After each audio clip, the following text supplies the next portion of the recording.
નમસ્કાર દર્શક મિત્રો, હું છું બાબા સૈયદ. વિજાપુરની ખબરમાં આપનું સ્વાગત છે. વિજાપુર તાલુકા મામલતદાર કચેરી ખાતે 1 ગોલ્ડ, 5 સિલ્વર અને 15 બ્રોન્ઝ વિજાપુર ગ્રામ પંચાયતોને વિશ્વ ક્ષય દિવસે પ્રમાણપત્રથી સન્માનિત કરવામાં આવી. સમાચાર વિગતવાર જાણીએ તો વિશ્વ ક્ષય દિવસ 2026 હા, આપણે ટીબીનો અંત લાવી શકીએ છીએ.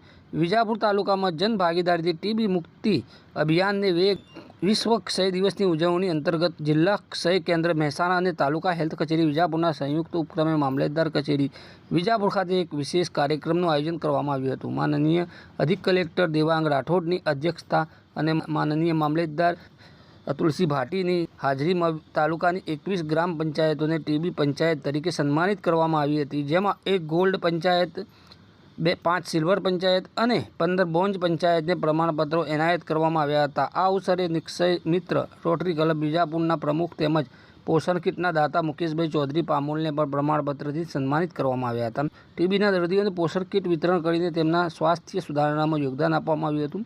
તાલુકા હેલ્થ ઓફિસર ડૉક્ટર ચેતન પ્રજાપતિએ કાર્યક્રમમાં જનભાગીદારીના મહત્વ પર ભાર મૂકતા જણાવ્યું હતું કે જનપ્રતિનિધિઓ અને જન સમુદાયની સક્રિય ભાગીદારીથી જ ટીબીનો અંત લાવી શકાશે. આ વર્ષની વૈશ્વિક theme yes we can and TB, હા, આપણે ટીબીનો અંત લાવી શકીએ છીએ અનુરૂપ આ કાર્યક્રમમાં સમગ્ર સમાજને એકજૂટ થવાનું આહવાન આપવામાં આવ્યું. એસટીએસ પ્રકાશભાઈ ન્યાયી અને તાલુકા હેલ્થ સુપરવાઇઝર મુકેશભાઈ ચૌહાણે સમગ્ર કાર્યક્રમનું સફળ સંચાલન કર્યું હતું. આ કાર્યક્રમ દ્વારા ટીબી વિરોધની લડાઈમાં ગ્રામ પંચાયતો, સ્વયંસેવી સંસ્થાઓ અને જન સમુદાયની ભાગીદારીને વધુ મજબૂત કરવાનો સંકલ્પ લેવામાં આવ્યો છે.